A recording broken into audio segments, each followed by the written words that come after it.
Hey everyone, it's Desiree, and we are here with part 9, I believe, of the Card Makers Academy.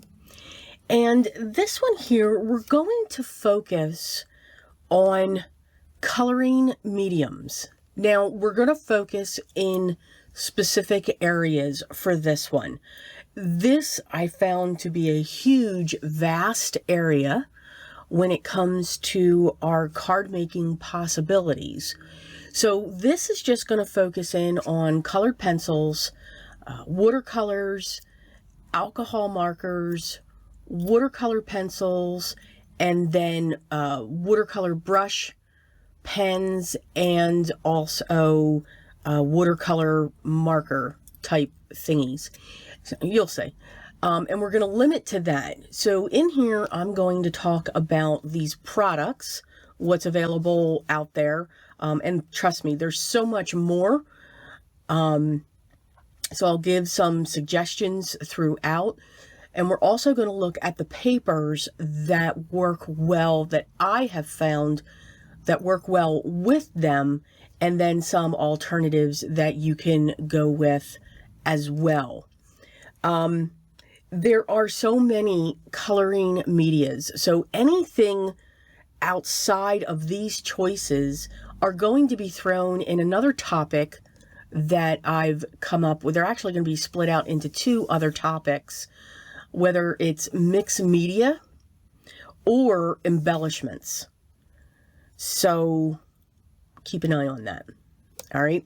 So let's start with my favorite medium of choice. So those of you that have seen my previous videos, you've heard me say many times that my favorite coloring medium of choice are colored pencils. These are, of course, either wax base or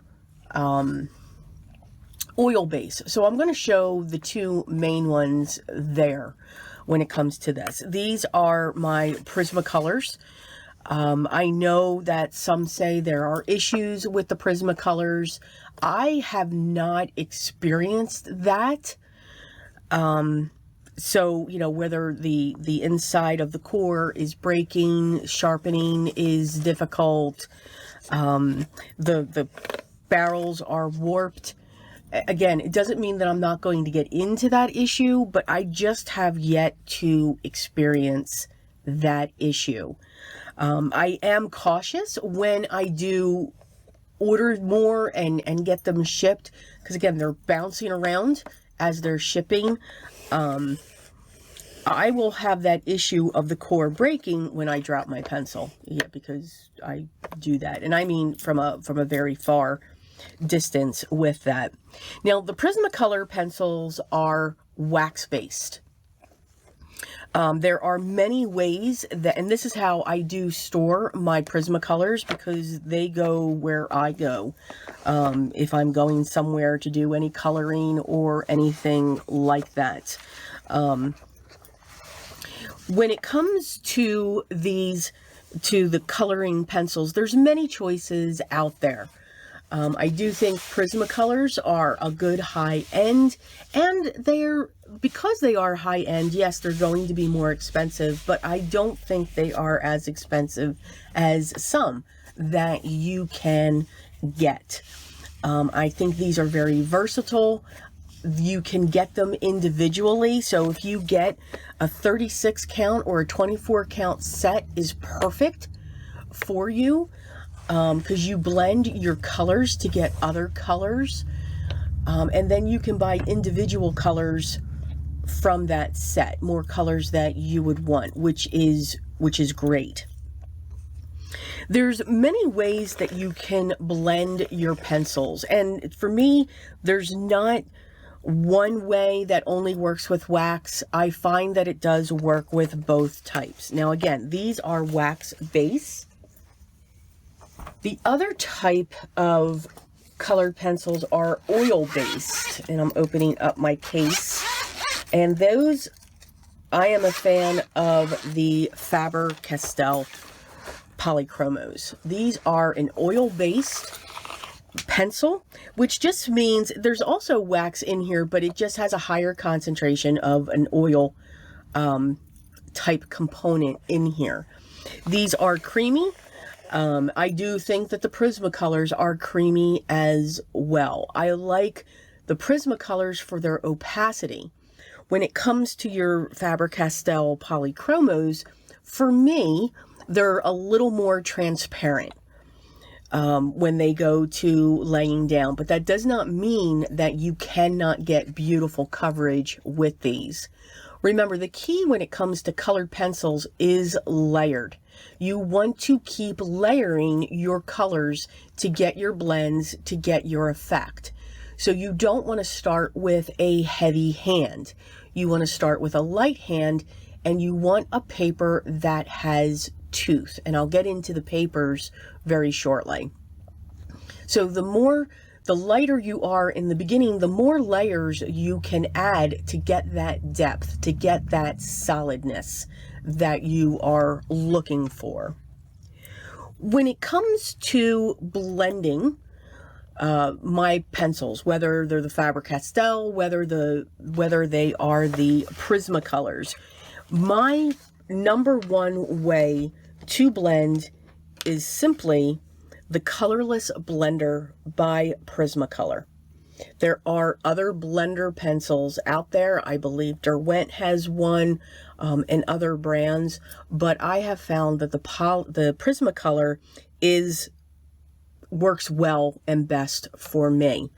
This is how I blend my layers together once I know I'm on that final layer. This does need to be counted as one of your layers because this is a pencil. It just has no pigment in this pencil.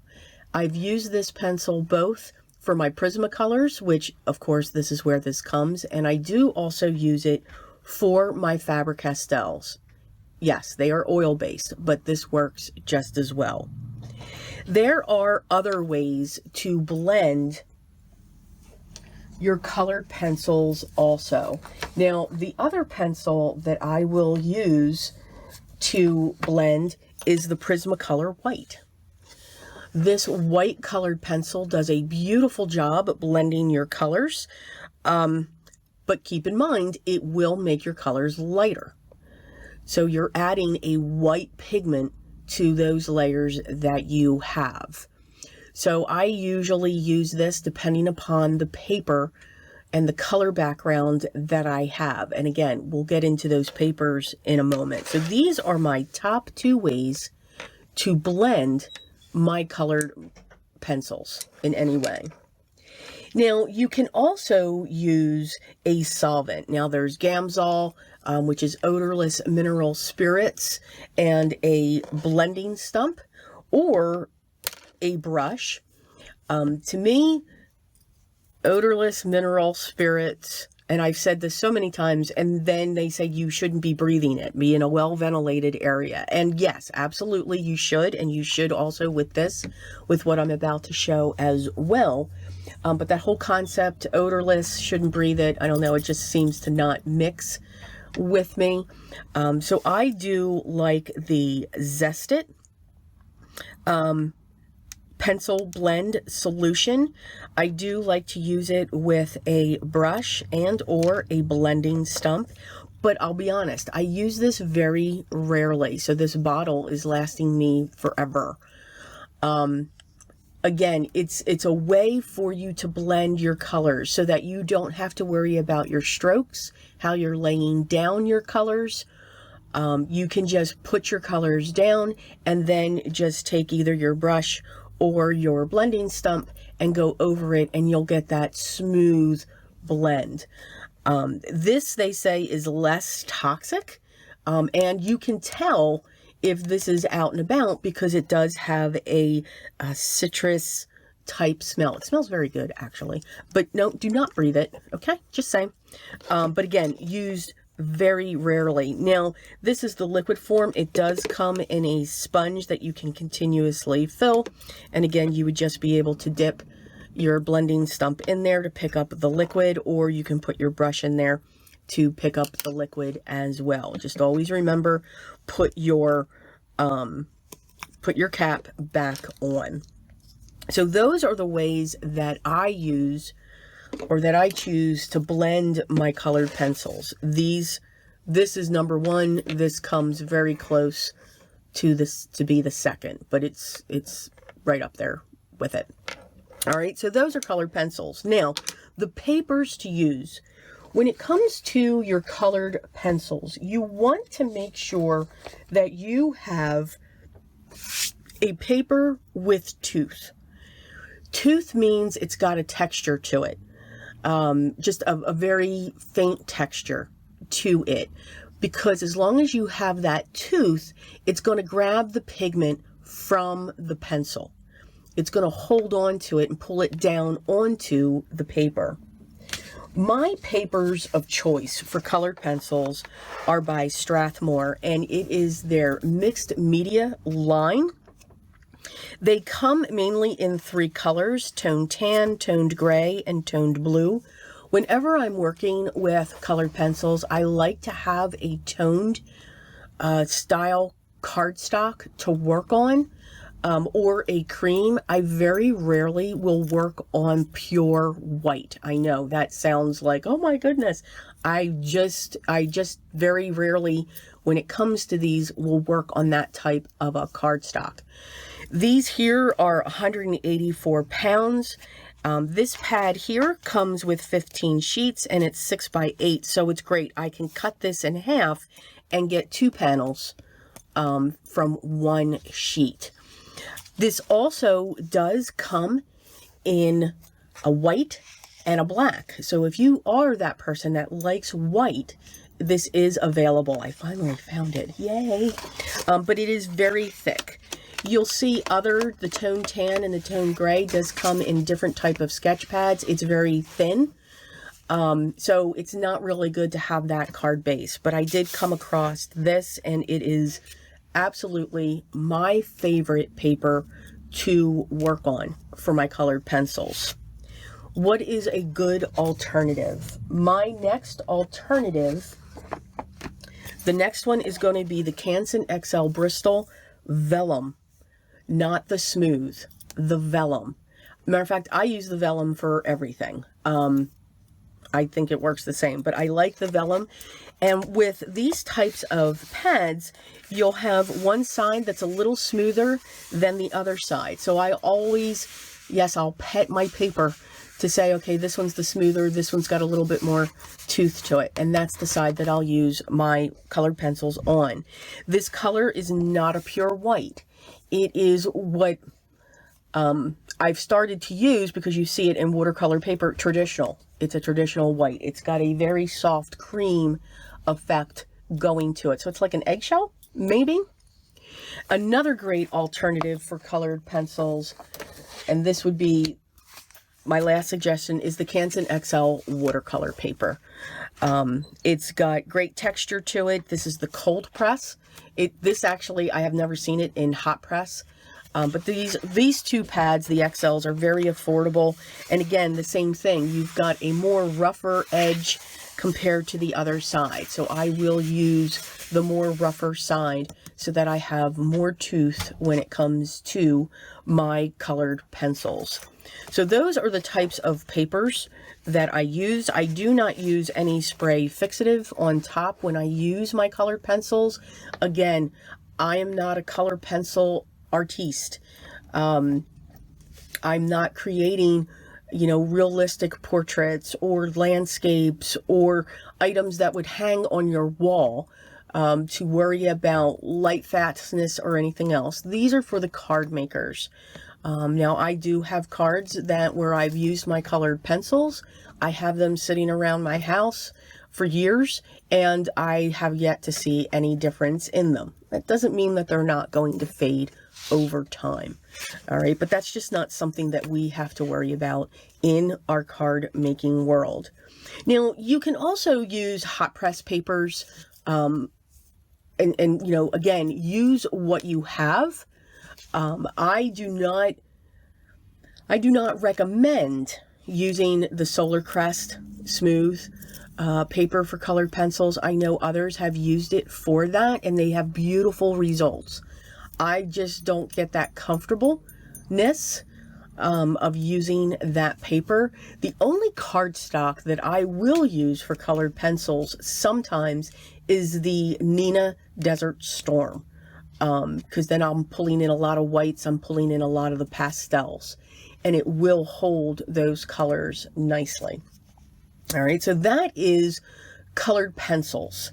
They do take longer. So I usually compare it to alcohol markers, which we will talk about in a little bit. So if you have an image that in alcohol markers will take you 30 minutes to color, I like to say that the same image done in colored pencils will take a minimum of an hour, possibly to an hour and a half. So it's almost double that time. I find this relaxing and I do find this enjoyable. Again, maybe not for everyone, but this is one of the main coloring mediums for us card makers.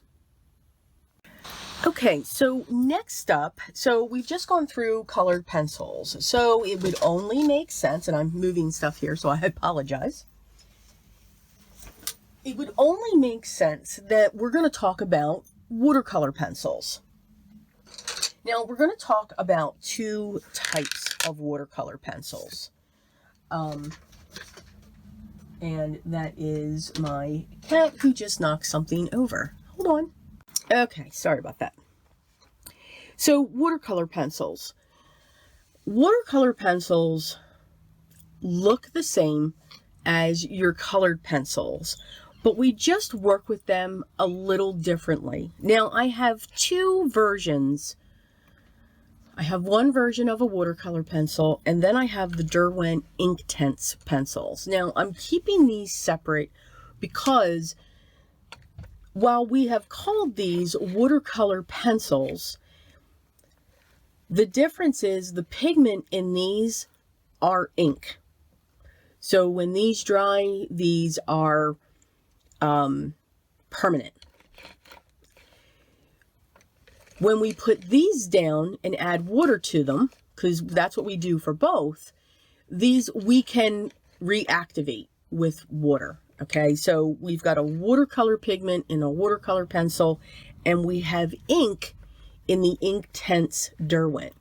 These both are used the same in our card making world and can be used the same in our card making world. So it's your choice of what you would want. Do you want to have the Inktense? These colors are more vibrant. They are more rich. They are more intense. Where your watercolors, you may have to add some layers. Now, these here are the Arteza watercolor pencils. There are others out there. But I do like the Arteza products, whether it comes from whether it's the colored pencils or their watercolor pencils. So they are great sets if you're just starting out with this medium. They come in all different ranges. You don't need to get the largest set. They go up to 120 for both. But you can get a 24 or a 40, a 48 or a 72, which is just fine. And these are at a great price point. My other colored pencils that I enjoy are also by Derwent. I am a Derwent person when it comes to mixed media type things, and when it comes to their products. But again, different. Faber Castell has watercolor pencils. Prismacolor has watercolor pencils. There are so many choices out there that are available. So I encourage you to do the research when it comes to what you are looking for in this realm. When it comes to watercolor pencils, we work with them a little bit differently. Now, the papers that I enjoy to use with them are a hot pressed watercolor paper. This is, of course, the Artistico traditional white, of course, because again, I don't like bright you know, gleaming white papers. Watercolor paper, so your Canson XL is a wonderful choice. This is my watercolor paper of choice. You can go with others. Stonehenge is a great one. Arches, of course, is awesome. I'm also a fan of the Jackson Art. But again, this is at a great price point, and I just love the way that this works. You can also use the Bristol Vellum cardstock for your watercolor pencils as well. All right. So when it comes to that, and I'll show you on a Bristol piece because I have that here. So let me get these out of my way. So we can blend these in different ways. Now you can use a blender marker. This is the Stampin' Up. I do like the Stampin' Up. You can get 3, I believe, still for $10, and they're dual end. So these do last a long time. I am a fan, though, of the Dove blender because this is refillable. You can change the nib. So it's almost like you have this pen and you just have to have the refills to keep this going. Now, of course, we can use a watercolor brush to move these colors. I do like to use a fine tip because to me it's just a little it's a little sharper to get in there to move that. And then we can also use the infamous paintbrush with a jar of water. When it comes to watercolor pencils, I like to have a stiff style brush because it'll help to move that. And I have found a great stiff watercolor style brush are the Princeton snap brushes. Very reasonably priced, and they work wonderful when it comes to moving these. Okay, so I'm going to use my watercolor brush, and what I'm going to do is I am just going to put some color down. Now here I'm using my Arteza. You want to use a light hand. Now first I'm going to go in heavy and I'm going to show you what's going to happen, and then I'm going to go light. Just put my color down. You can see how far back my hand is, and I'm just putting a sense of color down. Now here you can still see the tooth. Here you really can't. I'm going to do the same thing with one of the Inktense. I'm going to put this down heavy, and then put that down a little heavier, and then I'm going to come down here and just add a little bit of the color using a light stroke. So again, you can see the difference between the two. So when I come in with, I'm going to move those out of my way and get a little napkin here. So I'm going to prime my brush. When I go into this one, I can pull that color around, but as I move away, you can see where I originally laid that color. So that's why you don't want to go too heavy with your hand. When I come into this and I start swirling it around, the pigment is going to move. And you can see that it's moved from here, but I can still see that original spot that I have. So a light hand works well here as well. You can layer your colors on top of each other too to get your blends. So I'm going to do the same thing with the Derwent Inktense. And you can see that these do react a little bit differently. And again, it's because of the type of pigment that's in there. It's an ink. So it's more vibrant, it's more rich, but that's a beautiful color as well. And once this dries, I can keep adding to that. So watercolor pencils are just that. You need water to activate them. You can also take a blender and you can get beautiful results. So if I take my red, again, using a light hand, and then I'm going to come in with this purple, and we're going to see what awesomeness we're going to get here. And I'm going to cross them. Just cross them just a little bit and then come out to the purple. If I take my blender, let me zoom in on that. If I take my blender, I'm just going to rub back and forth, and I'm just going to keep moving in that motion. And you can see that it created the blend. So you can use your blenders to do the same thing. So again, I'm going to come in with the Inktense, put a little bit of color down, and then I'll come in with another color. And then I'm going to cross them. And then this time I'll use the Dove. If I can find it. Here we go. And the same thing. I'm just going to go back and forth. And then I'm going to keep coming out. And to clean it, you just find a scratch paper, not the paper you're working on, and keep rubbing back and forth. And you can see, again, you get that blend when I cross those colors. So watercolor pencils are a lot of fun. You can get beautiful results. It's not going to look like traditional watercolor, but you can have that world of a pencil because you can have the control.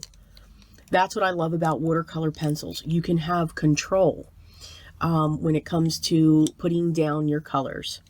Please do not ever take your pencil and put it in a pot of water and start coming out.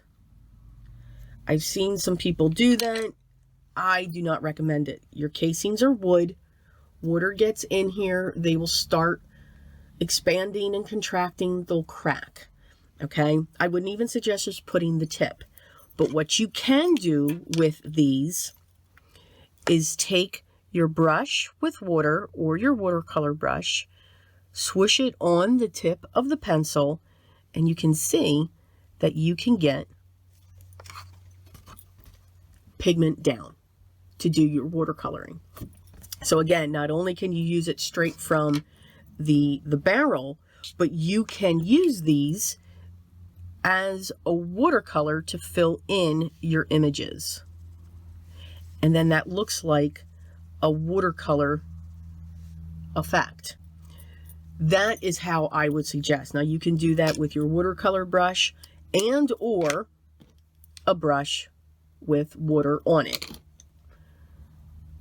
So again, you have those two choices. So again, this is our second medium that we can use to color our images when it comes to our card making world.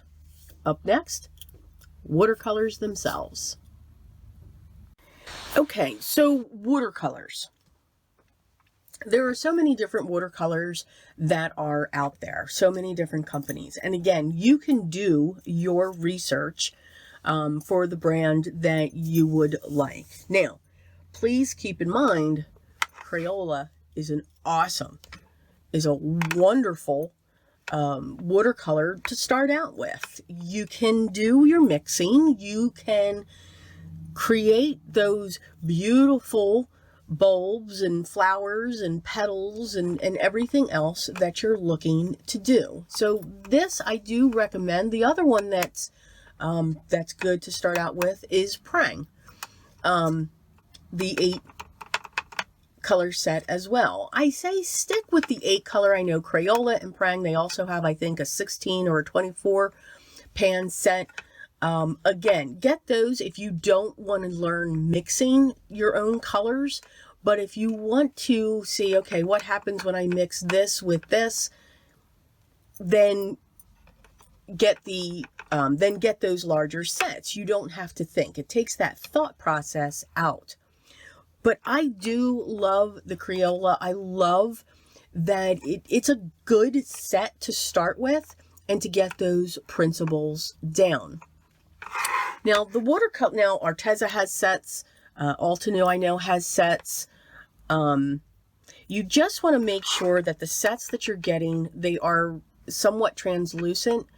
Arteza has 2 or 3 sets out. The one that came out first, the 36 color, to me, they're a little chalky. But if you like that look, then absolutely go with what you like. Okay, I'm just giving ideas. I don't want anybody to come back, well, you said that. Okay, stop. Okay. They also have the tin with the half pans. That's a really good set to get, because it's more like the watercolor that you're looking for. Now, watercolors come in pan sets. They also come in tubes. I do like tubes better. Watercolors also come in liquid. I like the liquid as well. But again, to me, I use them rarely, but I love using them for backgrounds. When I just make a lot of backgrounds, that's when I'll use my liquid watercolors. I have the Brutus Monroe set, and it's a really good set when it comes to those. But I use them for backgrounds and to create these splatter things, but we're not getting into that, okay? So I do lean towards the tubes. Now, my favorite palette of choice is the Mission Gold. These are the colors that the small tubes come in, and when I say small tubes, I believe they are like 5 milliliters. And this is the palette that I purchased for it. And again, I did not use up all the tube, so I still have these. Watercolors will last a very long time. You don't use much because you don't want to use it right out of the tube. Okay, so when you set up your palette, you put your watercolors in your palette and you let it dry for about 2 days. And they will reactivate with water. So let me get a pot of water here. And that was a pleasant sound. Oh my goodness. There we go. Oh my goodness. Oh, I'm making so many fun sounds here. Okay. So, and I just literally sprayed water across my desk. Oh my goodness, guys. So this is, of course, fully dry. Let me get a towel here to sop up the water. There we go.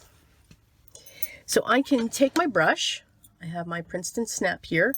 I'm going to wet my brush. And if I go in to this color, you can see that I now have that color on my brush. Now, it's a lot. It's very, but I can add water to it and really just blend her out. No harsh lines. That's the beauty of watercolor.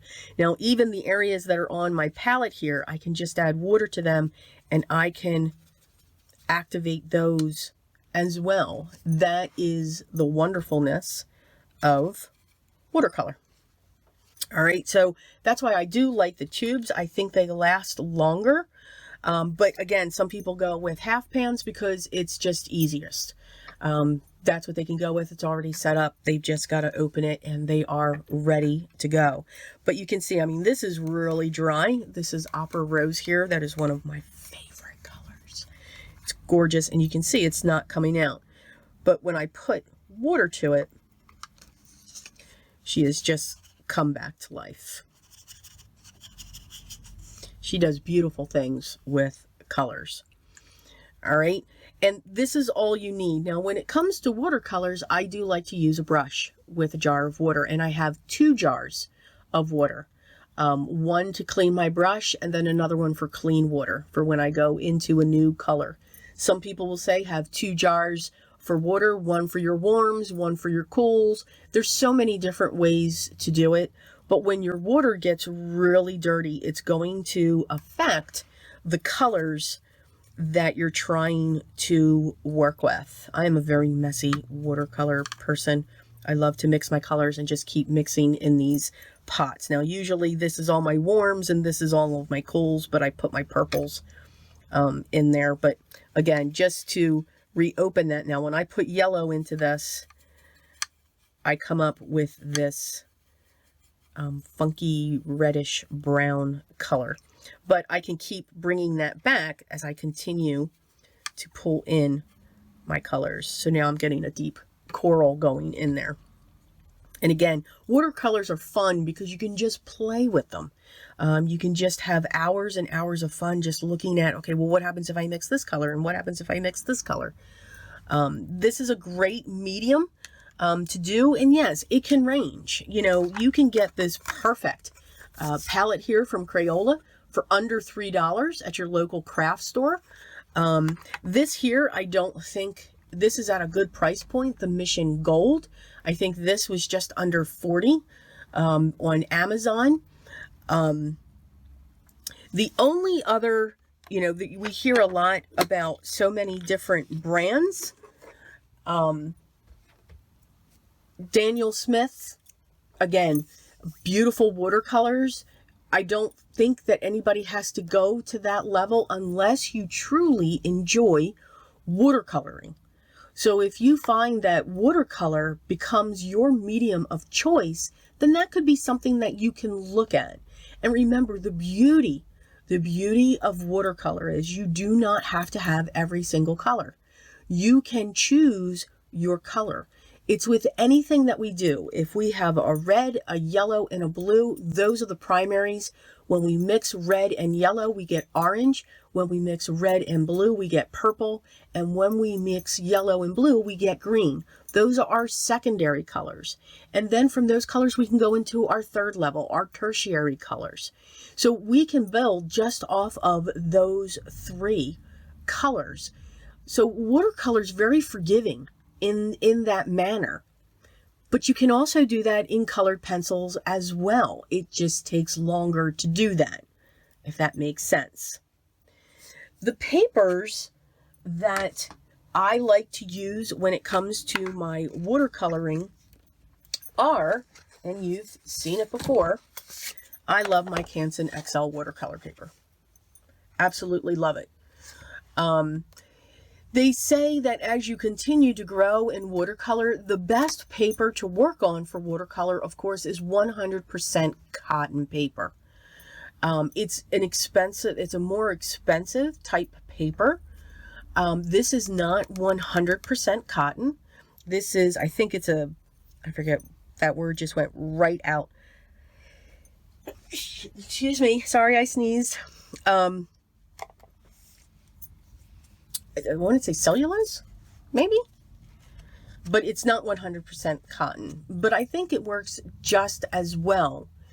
There are brands, again, Arches is out there, beautiful brand. You can get postcards. Strathmore has a great watercolor paper. These are fun to work on. The Fabriano Artistico, and again, nice size, 5x7, 25 sheets. 100% cotton, and this is at a decent price point. Again, if you're really going to get into watercolor, then you'll look at the different papers that you can come up with. So again, your choice, but honestly, this is my paper of choice. I also like the Jackson Art watercolor paper as well. Now this is their hot pressed. I always like the cold press. When it comes to my watercolor, I don't like to use hot press for my watercolors. If I use hot press, then that's going to be where I'll pull in my watercolor pencils, or my Inktense pencils, or my brush markers, because they seem to flow just a little bit, but I do use this as well. So watercolor, again, brush, cup of water, and you can use a watercolor brush. I tend not to use this because I don't have control when I use this. For me, this gives me control. And it's all about the control, right? Right. Okay, so let's now talk about our last area, which kind of pulls in, or no, not last area. Let's stick with the watercolor. You can also use, you can use your Crayola palette, you can get an actual watercolor palette. There are other items that you can use to watercolor with. and that's a water reactive ink. You may already have these in your stash. Any water reactive dye ink. Now, I just happened to pull out the Simon Says Positively Saturated inks. I believe the Catherine Pullers will also do this as well. I've seen many people do that. The Stampin' Up! Inks you can do this with. Again, any dye-based ink that is water reactive will work with this. Of course, we have our distress inks. Definitely water reactive, and then we can also pull in our oxides. So if I take, I'm going to take these three, and I'm going to grab my Canson XL, because again, that is my paper of choice. I'm just going to tear a piece in half,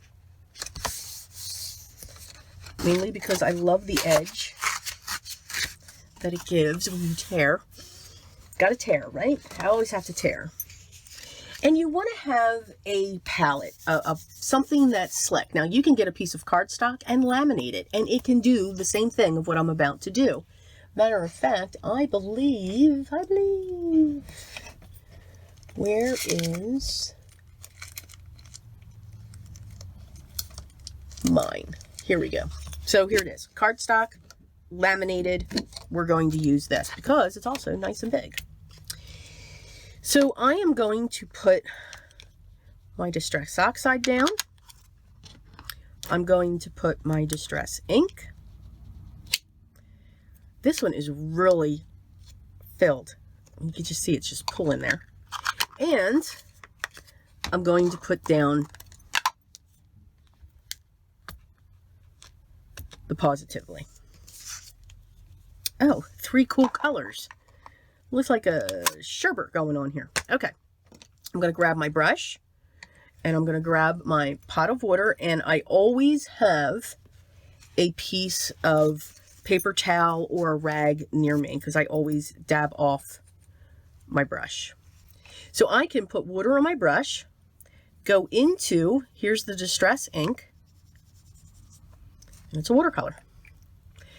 You can, so if you already have the Distress inks, have fun with them. Have fun watercoloring with these. These will work the same as a palette. You can use the re-inkers. Your re-inkers are like liquid watercolors. Here's the Positively. You can see that it's not separating, it's taking in the water. And again, same process. I can keep on adding water to this, and it's just going to keep on pulling out. And again, I'm working on my Canson XL watercolor. I can take more of that color, just drop it in, and you can see it's just blending right in there. And then finally, we can also do that with our oxides. These are going to be chalky because of that dye pigment principle, but we can do the same thing with them. We can still add water to them and paint with them and create beautiful effects. So if you already have these types of inks, these inks that are water reactive, have fun watercoloring with them. You can still say, okay, I want this color here, and add this color here and see what you get. It's a muddy color, yes, but it's a beautiful seafoam green. So you can mix and match these like we would. I would not recommend mixing this with your oxide because again, this is dye and pigment. These two are just dye. Doesn't mean you can't mix them. You're just going to get a completely different effect. And now I've got a funky periwinkle blue. All right, so, I mean, again, have fun with it. These are the greatest substitute and alternative for watercolors, right up there with Crayola. All right, so those are our watercolors, and we're going to get back into a different type of watercolor once we are done, because up next are alcohol markers. Stay tuned. Okay, alcohol markers. Alcohol markers are just that. They are markers, but they have an alcohol base to them. Alcohol markers blend very well as long as you have the correct type of paper that you're working on. Now, of course, you could certainly be working on marker paper, but it's not a heavy cardstock. It's very thin, but it will allow you to blend. It's that perfect surface when it comes to your alcohol markers and so forth. Any paper that you use, you want to make sure that it is smooth.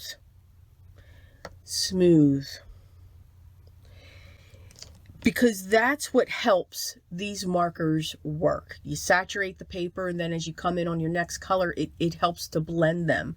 Now, if this is something that you're looking into to say, you know what, I see some beautiful things with alcohol markers, and boy, there are some beautiful things.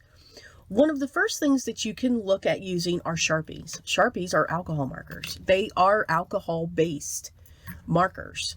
So you could get one of those sets that Sharpie has with all those different colors and practice with those. Because if you can do those, you'll be able to do these. And where did I learn that from? That did not come from me. I learned that from Lindsay, the Frugal Crafter. When I started watching her, that was one of the things that she said. And again, they are a great alternative. Alcohol markers are not cheap. They are, now this one here, there are only 6 other out of this group that I have out of the Copics. Started to do all this and I said no. I stopped real quick. I kept these because this is actually the skin tone set. I don't have to think when I do skin tones. Here you go. They're right here. And I have 3 warm grays and 3 cool grays. That's it. These are an investment. Yes, they truly, truly are. These are phenomenal to work with. Absolutely. These are the creme de la creme. These are the top of the box. Absolutely. But these are anywhere between $6 to $7 a piece. There are over 300 colors in their collection. And if you are that person that suffers from, I must have every color in the spectrum, yeah.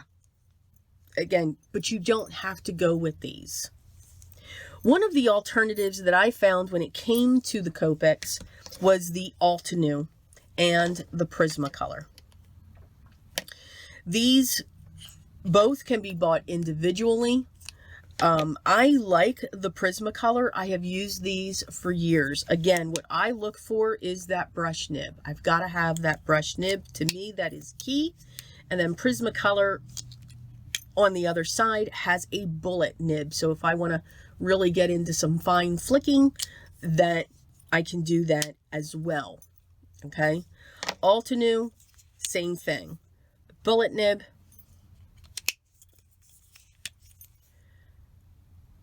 Brush nib. They do not have a chisel where the Copics do. They have a chisel and a brush. So if I pull this one out, here's the brush and there's the chisel. Okay. I have found that both of these are good alternatives to your Copics. Another alternative, and I have found and seen some great reviews on them, are the Ohuhus. I just like saying that too. Ohuhu. Everyone, Ohuhu. It's just fun. It's, you know, it's really late it's really early that I'm filming this. And yeah, you can tell it's going to be a long one.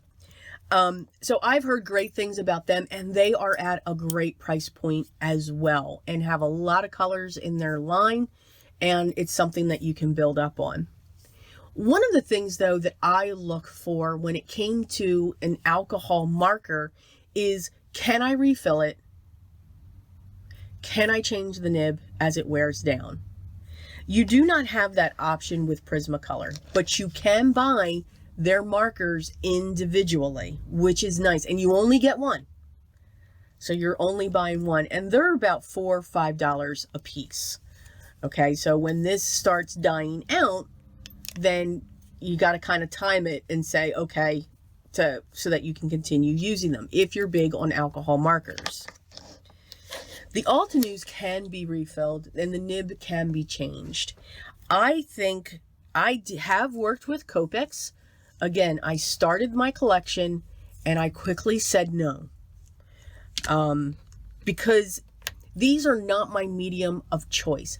I enjoy this medium. But it's just not my medium of choice. So I did not want to invest in that area. But I do enjoy the Altenew, and I found them to be very comparable to the Copics. But again, Copics do stand alone.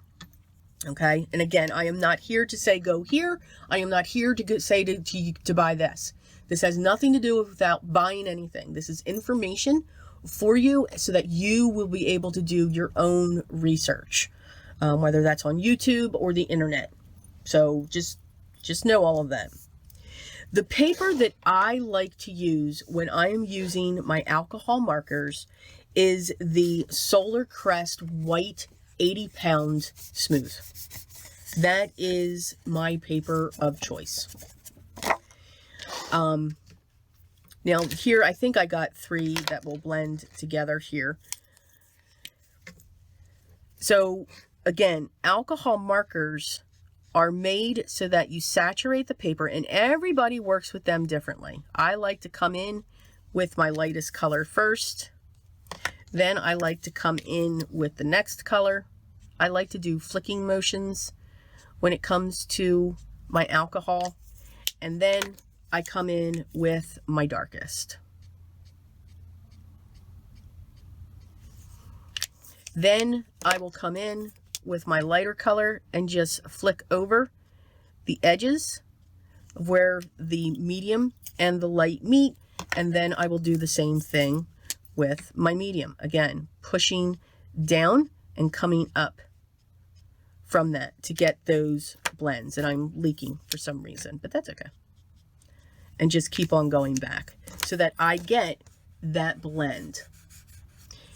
It will bleed through. So always have something on your surface underneath so that you don't stain your surface. Now, if you're on a glass mat, that's no problem. Get a little bit of alcohol, it will clean right up.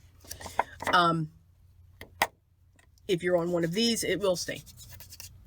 So alcohol markers are a great coloring medium. You can do a lot with them. Again, it does shorten the time frame for coloring, and you can get some beautiful results. There are other papers out there that are available, but this honestly is the only paper that I have used, only paper that I've worked with. I have not tried others. I know there's a Copic paper out there. I think Crafter's Companion has their paper when it came to their Spectrum Noir markers, all kinds.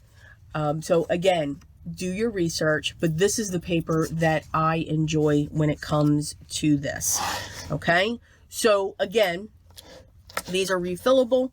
These are not, but can be bought individually. And by all means, you can start your Copic collection. It will just, you'll grow slowly when it comes to that. They usually are set in or sold in sets of 3, or you can get larger sets. When it comes to that, again, it's your personal preference. If you are just starting out though and want to try this, my suggestion is Sharpies or one of the Ohuhu, because I just had to say it again. Now, one of the Ohuhu sets, they do come in smaller sets. And again, you're not putting that huge investment into this type of coloring. Because again, you need those multiple color shades so that you can do your blending. Okay? Okay, so for our last topic, this kind of falls into pencil slash watercolor, more so on watercolor.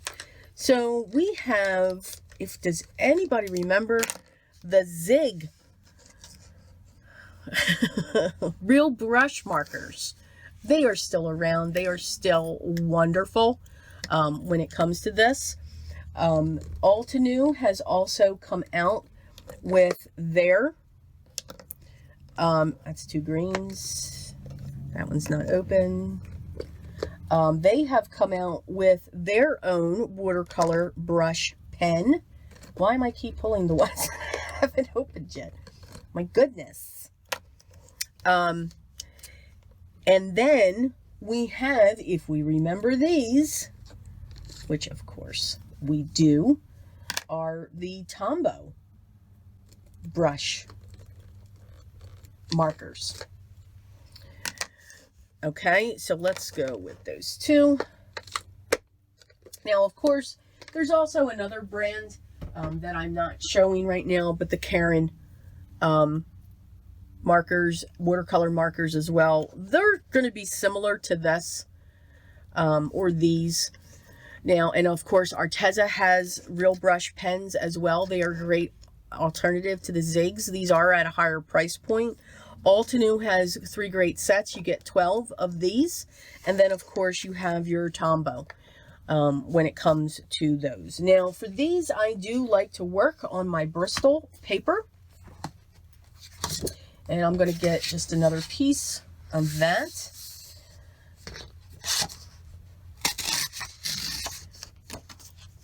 So these are wonderful because they are watercolor as well.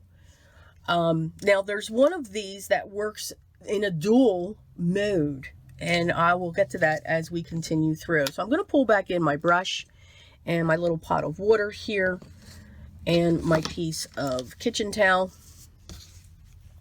Okay, so the Zigs, they've been out forever, and when they first hit, we were all on it. I love the point of these.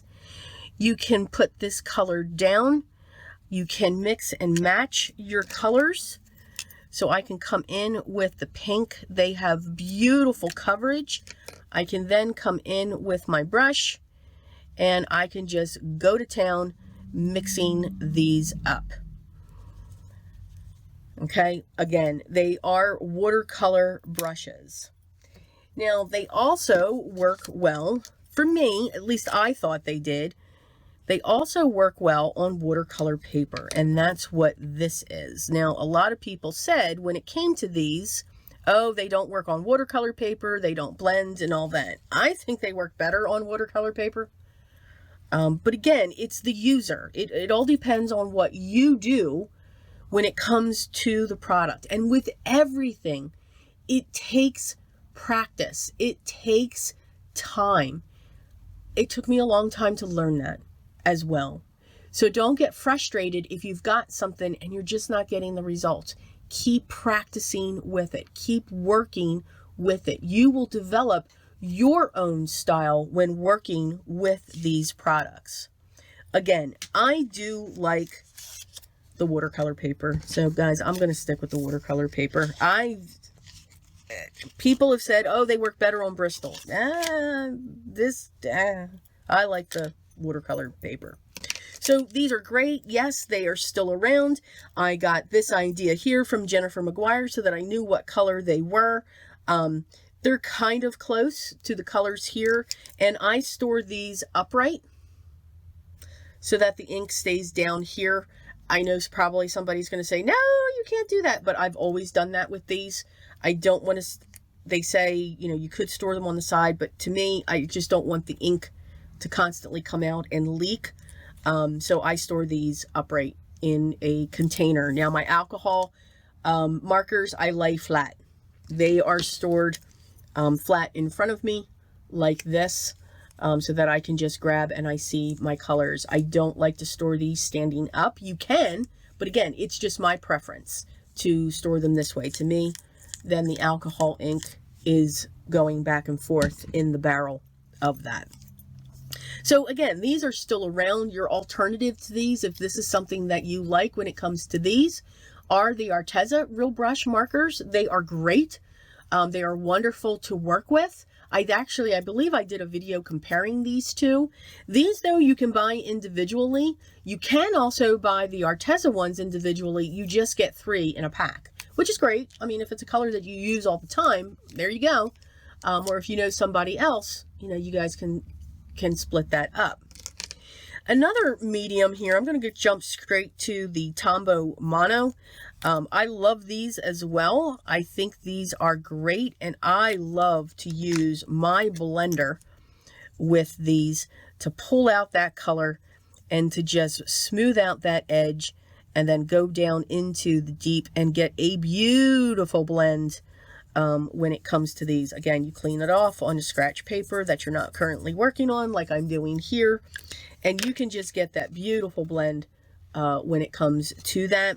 That's my choice to blend with these. However, you can, again, get your color down.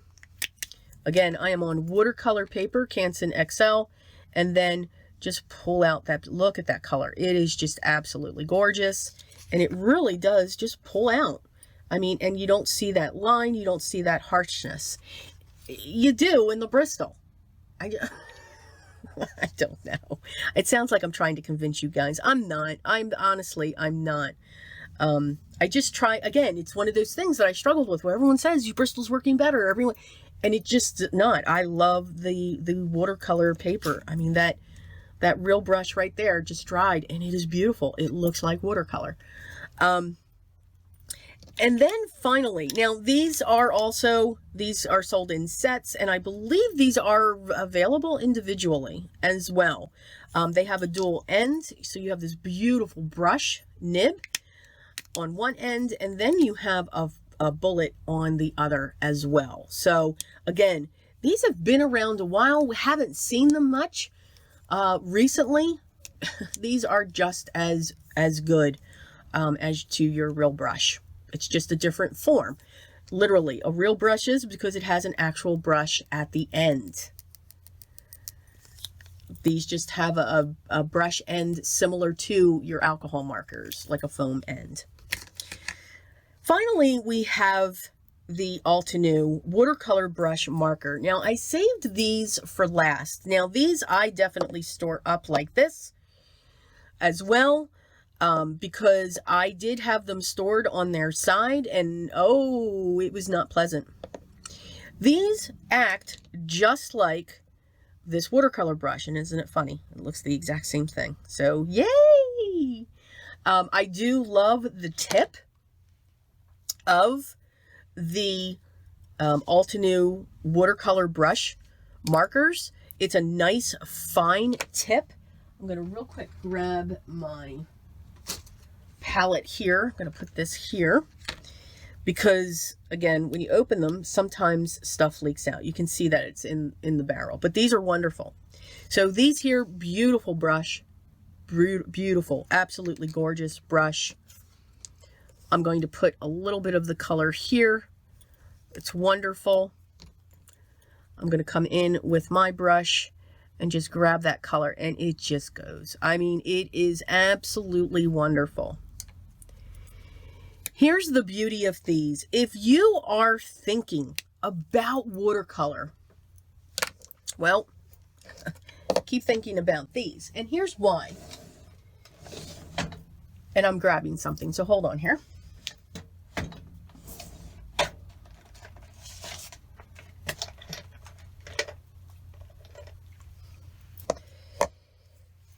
These are beautiful markers. They have some rich colors, beautiful colors. I think there's 3 or 4 sets available now, and they are of 12.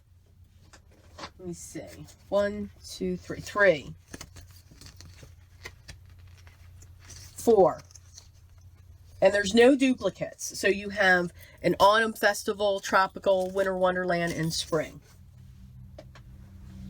What's great with these is you can use them this way.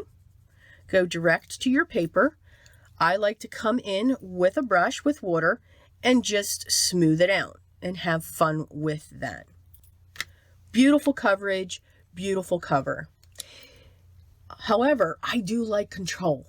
And sometimes when I'm in my image, I gain control because I pull in my brush. You can also grab a palette, squeeze a little bit, get some color down, swoosh it down onto your smooth surface, grab your brush, and go right into that. And now you've got your watercolor. These markers can be used as a marker or as your watercolor palette, because you can put it down here. And sometimes that's really 9 out of 10 how I use these. I love the colors. I love the vibrancy of them. But again, I am about control.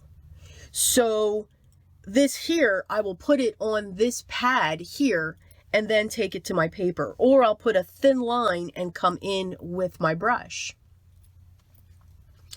The other beautiful thing with this is they come with refills. So you can get one of these. This is the watercolor brush marker refill. You can have this, you fill up the barrel and you continue to using it, continue to use it. Or you can take this refill, put a dab down, just like you would with your dye inks. Put a dab down, grab your brush with some water, and you don't need a lot. Like that is a huge amount that I have on there. And again, you can watercolor. You can mix your colors. So if I grab a little bit of this red into this orange, now I've created a different color. These are watercolors.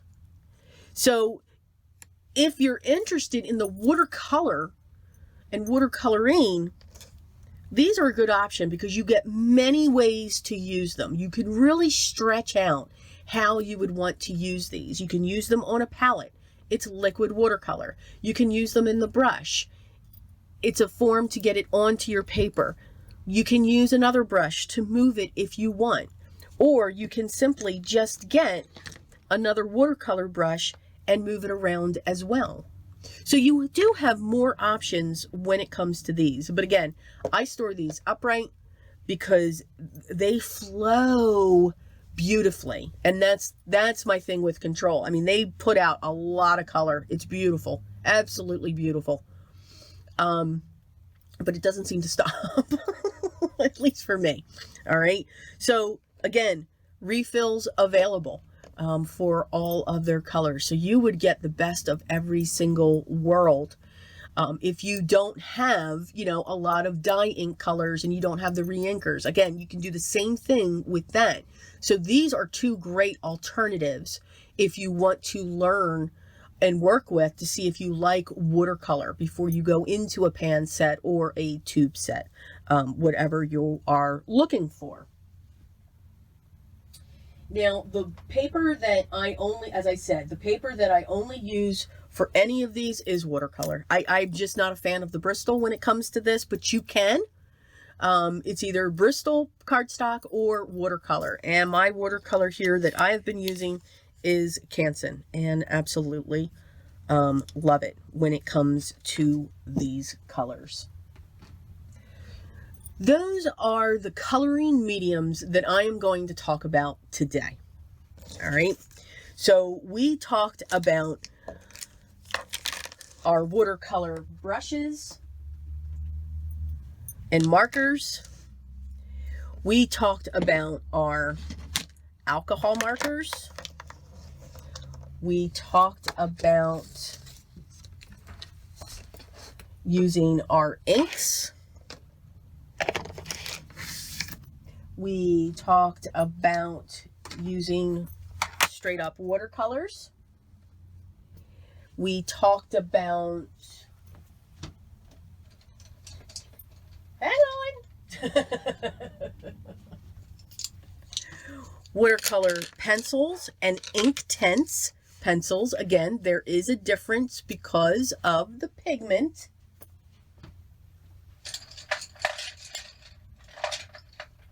And then one last thing, I'm just going to show colored pencils because I put my other two away. These are the coloring mediums that are available to us, and there are more. You may know of more. I'm sure I did not show everything here, but just know there's going to be another video that comes out, mixed media. And I think that's just going to grab anything and everything that we can put on our cards if we so choose, because we are not limited on what we can put and what we can do to our cards or our paper. It's our choice, and we can have fun with the best medium to work with, and that is paper. It takes a beating and keeps on ticking. It's absolutely wonderful. The way that it works, that it lets us create our art, and it supports us into that. All right, so I hope you enjoyed this. Yes, it's rambly. Yes, it's Gabby. But again, I'm trying to show you what I have found, how I use them, what I think about them, and so forth. So again, I hope you enjoyed it. Maybe I showed you something a little bit different that you didn't realize, that you could do, or the alternatives that you could pull in. Again, this is not about buying these products. This is to help educate you and to help give you knowledge, because knowledge is power, especially when you're doing your research on the things that you're looking into, getting involved in, or trying when you're trying something new. So again, there's not going to be links down below.